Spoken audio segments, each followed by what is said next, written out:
बिहार में रोजगार के लिए, पलायन बंद करने के लिए जनसुराज ने 3 पॉइंट प्रोग्राम दिया है। पहला पॉइंट क्या है? यहां पर समाज में पूंजी की उपलब्धता हो। बिहार से हर साल 2.5 लाख करोड़ रुपया, ध्यान दीजिए, 2.5 लाख करोड़ रुपया आपका और हमारा बैंकों के जरिए दूसरे राज्यों में भेजा जाता है, जिसको reserve bank of India CD ratio कहता है। इसका मतलब है कि जितना पैसा हमने आपने बैंक में रखा, उसके एवज में बैंक ने कितना पैसा वापस ऋण के तौर पर समाज को वापस दिया। घर बनाने के लिए, गाड़ी खरीदने के लिए, पढ़ाई करने के लिए, बिजनेस करने के लिए। तो बिहार में अगर आपने हमने 100 रुपया बैंक में जमा किया तो बैंक वाले सिर्फ 40 रुपया ही कर्ज के तौर पर आपको देते हैं। बाकी का 60 रुपया कहां जाता है? 60 रुपया जो है वो बैंक वाले दूसरे राज्य में भेजते हैं, जहां उद्योग चल रहा है, जहां रोजगार आ रहा है। पिछले वित्तीय वर्ष में बिहार की गरीब जनता ने, आपने हमने बैंकों में जमा किया 4,21,000 करोड़ रुपया।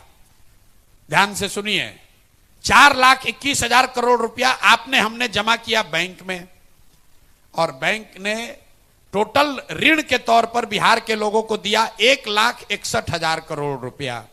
बाकी का पैसा कहां गया? बाकी का पैसा चला गया गुजरात, कर्नाटक, तमिलनाडु, आंध्र प्रदेश, केरल। वहां पर सीडी रेशियो कितना है? वहां सीडी रेशियो है 90, 92, 95, 100।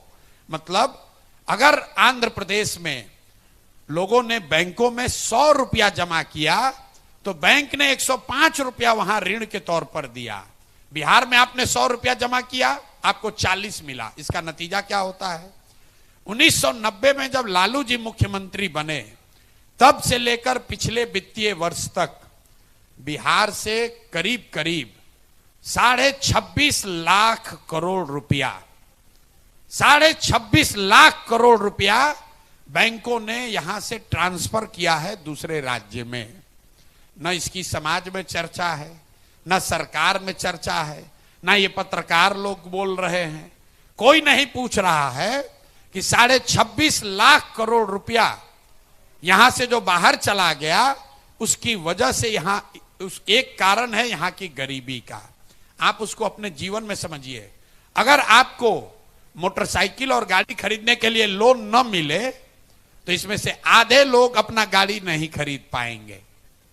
अगर आपको लोन न मिले तो ये बिल्डिंग, होटल नहीं बना सकते हैं। बहुत बड़ा स्रोत है समाज में तरक्की का, और ये बैंकों की मनमर्जी नहीं है, उन पर लीगल बाइंडिंग है।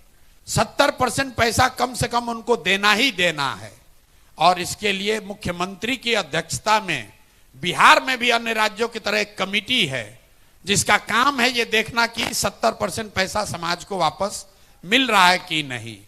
लेकिन जैसे बिहार में टीचर, दरोगा, सीओ, बीडीओ मुख्यमंत्री का बात नहीं मान रहा है, वैसे बैंकर भी नहीं मान रहे हैं, और समाज और सरकार में इसको लेकर कोई जागरूकता नहीं है। आप यहां के फिनेंस मिनिस्टर को बुलाइए और जितना बड़ा बड़ा सवाल आप पूछे, एक सवाल आप अपने से पूछिए कि सीडी रेशियो क्या होता है। बिहार से 25 लाख करोड़ रुपया पूंजी चला गया ना। आज तक आपने पेपर में पढ़ा, कह रहा है कि जनसुराज पेपर में नहीं छपता है, तो पेपर में तो ये भी नहीं छपता है कि 25 लाख करोड़ रुपया बैंक वाला यहां से दूसरे राज्य में भेज दिया। पेपर में यह भी नहीं छपता है कि यहां के फिनांस वित्त मंत्री को इसकी जानकारी है भी कि नहीं है। तो पहला काम जनसुराज ये कह रहा है कि पूंजी की उपलब्धता सुनिश्चित की जाएगी, और 6 महीने के अंदर यहां के सीडी रेशियो को 70 किया जाएगा, ताकि हर साल 2-2.5 लाख करोड़ रुपया समाज को अपने अपने स्वरोजगार के लिए, बिजनेस के लिए, व्यापार के लिए, पढ़ाई के लिए उपलब्ध होगा। दूसरी बात हम लोग ये कह रहे हैं कि मनरेगा को सीधे कृषि से जोड़ देंगे। ये क्यों कह रहे हैं? बिहार में 55 लाख हेक्टेयर जमीन है जहां खेती हो सकती है। उसमें से सिर्फ 2 लाख हेक्टेयर जमीन ऐसा है जहां नगदी फसल की खेती होती है। बाकी जगह, बाकी खेत में धान, गेहूं, ज्वार, बाजरा, मकई वही हो रहा है।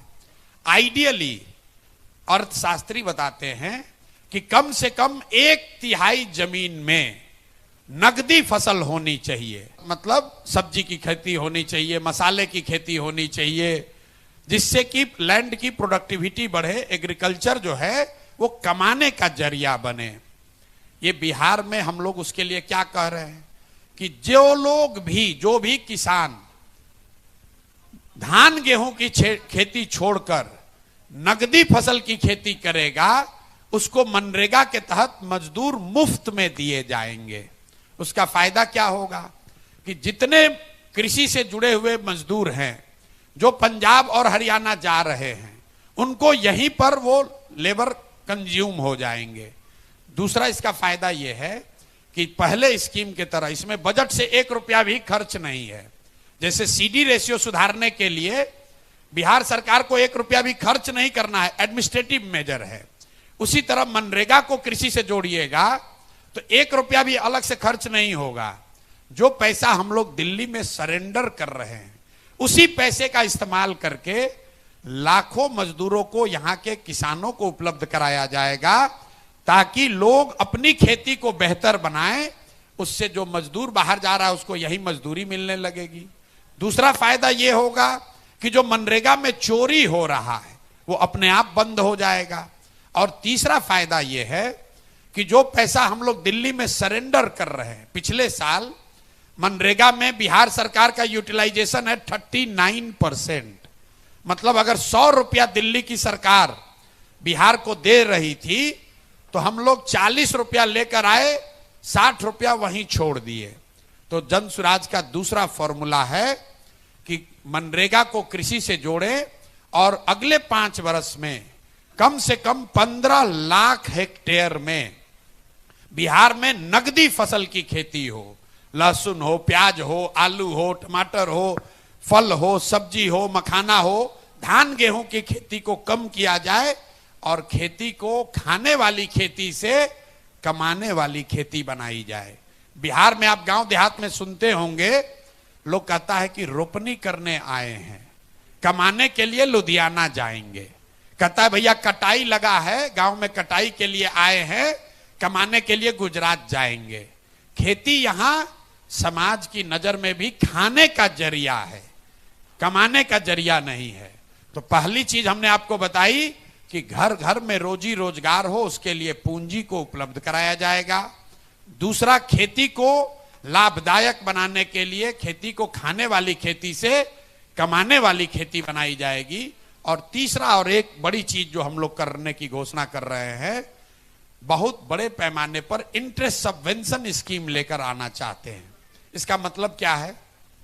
बिहार में समाज की बनावट ऐसी है कि लोग यहां पर कर्ज लेकर काम नहीं करना चाहते हैं। यहां पर कर्ज बिहार में अगर आप आंकड़े देखिएगा तो 3 ही चीज के लिए लोग कर्ज लेते हैं। बेटी के शादी के लिए, अपना घर बनाने के लिए और अपने लड़कों को पढ़ाने के लिए। लड़कियों को पढ़ाने के लिए नहीं, लड़कों को पढ़ाना होगा तो बैंक से कर्ज लेगा, घर बनाना होगा तो कर्ज ले लेगा, और बेटी का शादी होगा तो कर्ज लेने को लोग तैयार हैं। ये सामाजिक बनावट है। गुजरात में लोग कर्ज लेकर छोटा मोटा रोजी रोजगार कर रहे हैं। तो ये एक दिन में नहीं सुधरेगा, लेकिन ये प्रवृत्ति जो है ये क्यों है समाज में, इसका अध्ययन कराया गया तो हम लोगों ने पाया कि बिहार में लोग मूलधन से ज्यादा ब्याज से डरते हैं।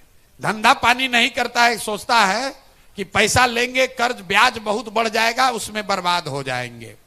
तो उसको खत्म करने के लिए जन सुराज ये कह रहा है कि अगर हम लोग की व्यवस्था बनी तो हर वो व्यक्ति जो रोजी रोजगार के लिए छोटा मोटा रोजी रोजगार व्यापार करना चाहता है, उसको 10% ब्याज नहीं लगेगा, उसको 4% ब्याज पर ही लोन मिलेगा। इसका फायदा क्या होगा? इसका फायदा यह होगा कि बिहार सरकार की बजट से, बिहार सरकार का बजट है 3,16,000 करोड़। अगर उस बजट से हमने 6,000 करोड़ रुपया निकाला, 6,000 करोड़ रुपया का अगर हम प्रावधान कर दें बजट में, तो 1,00,000 करोड़ रुपया लोगों को रोजी रोजगार के लिए मिल जाएगा। तो ये चीज हम लोग शुरू करना चाहते हैं ताकि आने वाले जेनरेशन में महिलाओं में, युवाओं में पैसा लेकर रोजी रोजगार करने की प्रवृत्ति बढ़े। हर आदमी टीटी बनने के लिए, क्लर्क बनने के लिए, नौकरी पाने के लिए अपना जीवन बर्बाद न करे।